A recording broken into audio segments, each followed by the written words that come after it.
அனைத்து உயிர்களையும் பறிக்கும் யமராஜ் அன்னை அஞ்சனாவின் உயிரை பறிக்க வந்த அந்த நொடி யமலோகமே நடுங்கும் ஒரு சம்பவமாக மாறிய சம்பவம் பற்றி நீங்கள் கேட்டதுண்டா? ஒரு நாள் இளம் ஹனுமானும் அன்னை அஞ்சனாவும் அஞ்சனேரி மலையின் ஒரு குகையில் அமைதியாக ஓய்வெடுத்துக் கொண்டிருந்தனர். அப்போது திடீரென கருப்பின மனிதன் ஒருவன் எருமை மீது ஏறி கையில் பயங்கர ஆயுதத்துடன் அங்கு தோன்றினான். அடுத்த நொடியில் அவன் நேராக அன்னை அஞ்சனாவை தாக்க முயன்றான்.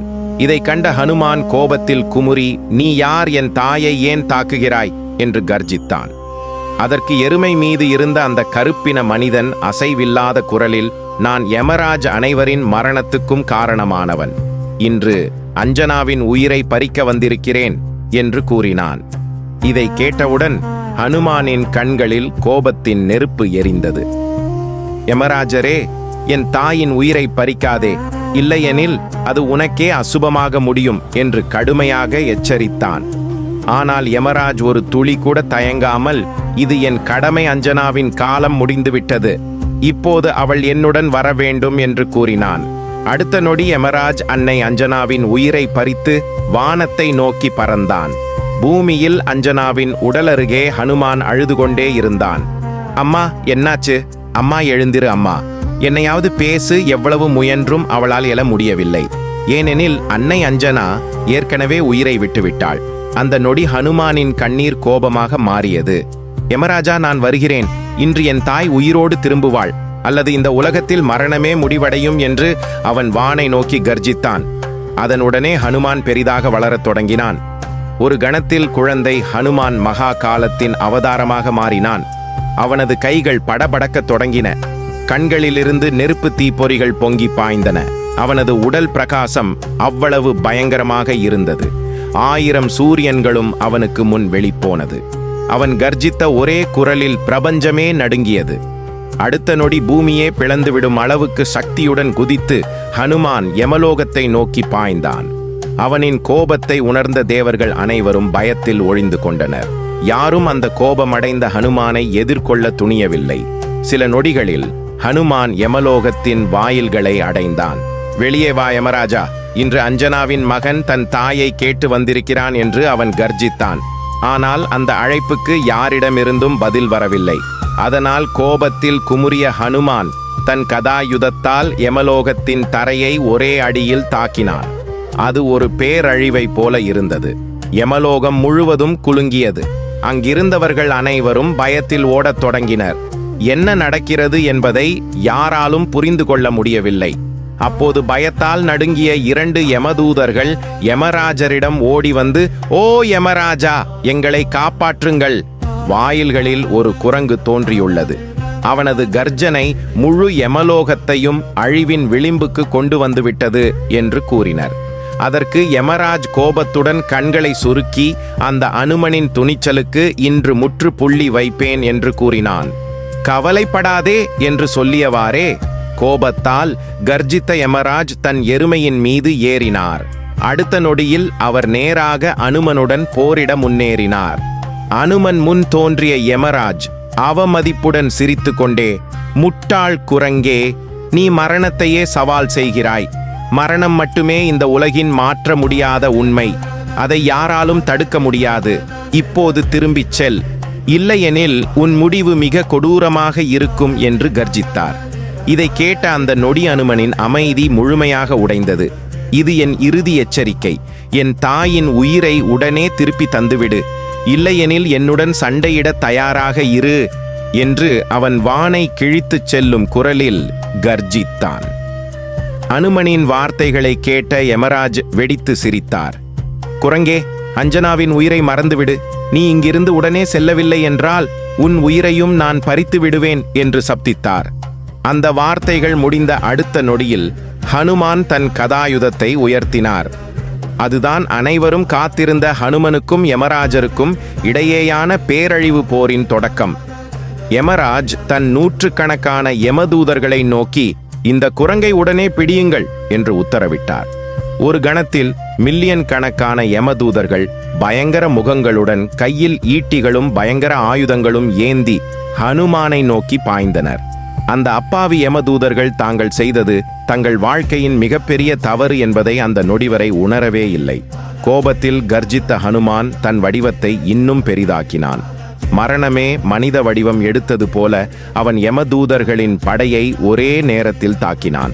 சிலரை தன் கைமுட்டிகளால் நசுக்கினான், சிலரை தன் கால்களால் பிசைந்து எறிந்தான்.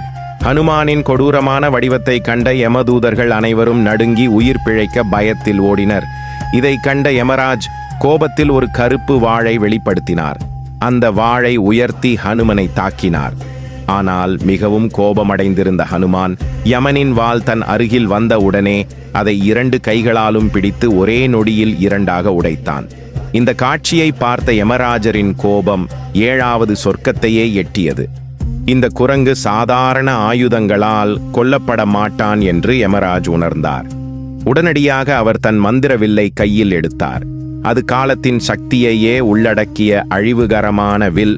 யமராஜ் ஒரு பயங்கர அம்பை எய்தார்.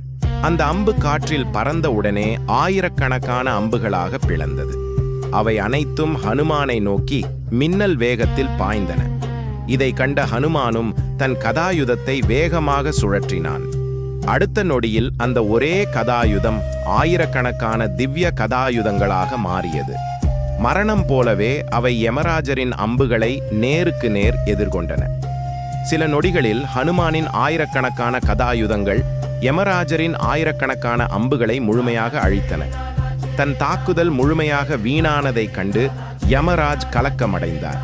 அவர் தன் தாந்திரீக சக்திகளை பயன்படுத்தி ஒரு பயங்கரமான கருப்பு கதாயுதத்தை வெளிப்படுத்தினார்.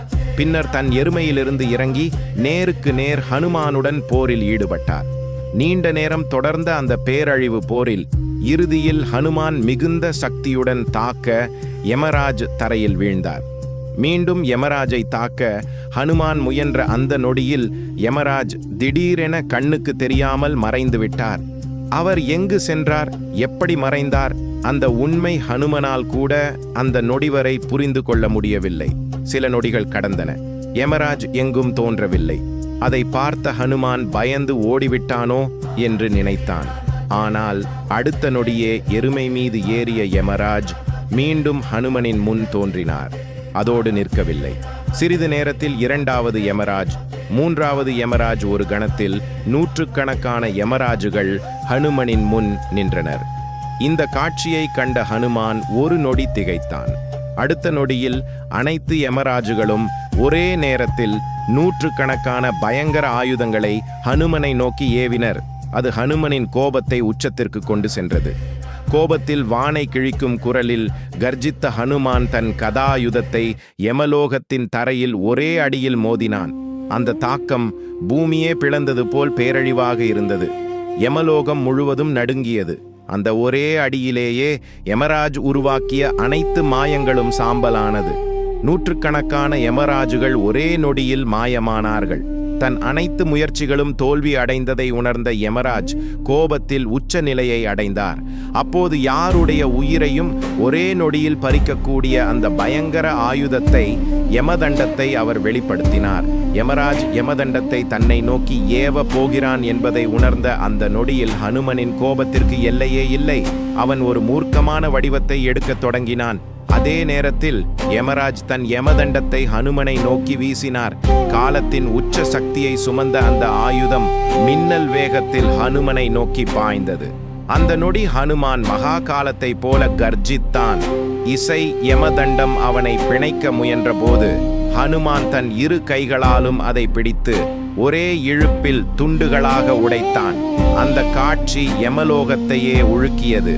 பின்னர் மகாகால வடிவில் இருந்த ஹனுமான் விழுங்கும் பார்வையுடன் யமராஜை நோக்கி முன்னேறினான். அவனது அளவு நொடிக்கு நொடி அதிகரித்தது. அவனது உடலிலிருந்து தெய்வீக ஒளி வெளிப்பட்டது. கோபத்தால் கர்ஜிக்கும் அந்த கொடூரமான வடிவம் பிரபஞ்சமே உருவெடுத்தது போல் தோன்றியது. இந்த வடிவத்தை கண்ட யமராஜ் பயத்தால் நடுங்கத் தொடங்கினார். மகாகாலை போல கதாயுதத்தை ஆட்டி ஹனுமான் யமராஜை நோக்கி நெருங்கிக் கொண்டிருந்தான். இதை பார்த்த யமராஜ் பயந்து ஓடத் தொடங்கினார். என்று என்னை யாராலும் காப்பாற்ற முடியாது என்று யமராஜ் உறுதியாக உணர்ந்தார். இந்த பயங்கர காட்சி 3 உலகங்களையும் முழுக்கியது. அந்த கோபத்தை அடக்க முயன்று பிரம்மா கூட முன்வந்தார். ஆனால் அனுமனின் கோபம் அவரால் கூட அடக்க முடியவில்லை. அப்போது கோபத்தின் உச்சத்தில் இருந்த ஹனுமான் கர்ஜித்து தன் இறுதி அறிவிப்பை வெளியிட்டான். என் தாயை எனக்கு கொடு, இல்லையெனில் யமராஜின் முடிவு இன்று நிச்சயம். அடுத்த நொடியில் ஹனுமான் யமராஜை தன் பெரும் முஷ்டியில் அழுத்தினான். தன் கதாயுதத்தால் யமராஜை அழிக்கப் போகும் அந்த தருணத்தில் திடீரென ஒரு தெய்வீக ஒளி வானத்தை மூடியது. அந்த தெய்வீக ஒளி முழு யமலோகத்தையும் மூடிய அந்த நொடி காலமே நின்றது. அனைத்து திசைகளிலிருந்தும் வேத ஒளிகள் ஒலித்தன. ஆகாயம் பொங்கியது, பூமி அமைதியானது. அந்த ஒளிக்குள்ளிருந்து ஒரு தெய்வீக குரல் முழங்கியது. நெல் ஹனுமனே. அந்த ஒரே வார்த்தையில் ஹனுமானின் கோபம் கூட ஒரு நொடி தடைப்பட்டது. அந்த ஒளிக்குள்ளிருந்து பிரம்மா, விஷ்ணு மற்றும் சிவன் ஒரே நேரத்தில் தோன்றினர். 3 உலகங்களும் தலை வணங்கின. விஷ்ணு மென்மையான குரலில் சொன்னார், ஹனுமனே, நீ செய்தது தவறில்லை. இது கோபம் அல்ல, இது புத்திர தர்மம். இசை சிவன் சிரித்து கொண்டே கூறினார், இன்று நீ யமனை வென்றதல்ல, மரணத்தின் அகந்தையை வென்றிருக்கிறாய். பிரம்மா யமராஜை நோக்கி திரும்பி, யம விதி உண்டு, ஆனால் தாயின் கண்ணீர் விதியை விட வலிமையானது. அந்த நொடியில் யமராஜ் தலை குனிந்து நின்றார். என்னை மன்னியுங்கள், நான் கடமைமை செய்தேன். ஆனால் தாயின் அன்பை நான் குறைத்து மதித்து விட்டேன். அடுத்த நொடி அன்னை அஞ்சனா முழுமையாக உயிர் பெற்று ஹனுமானை பார்த்தாள். மகனே. அந்த ஒரே வார்த்தையில் ஹனுமன் மீண்டும் ஒரு குழந்தையாக மாறினான். அவன் தாயின் கால்களில் விழுந்து, அம்மா, உன் உயிர்தான் என் உயிர்.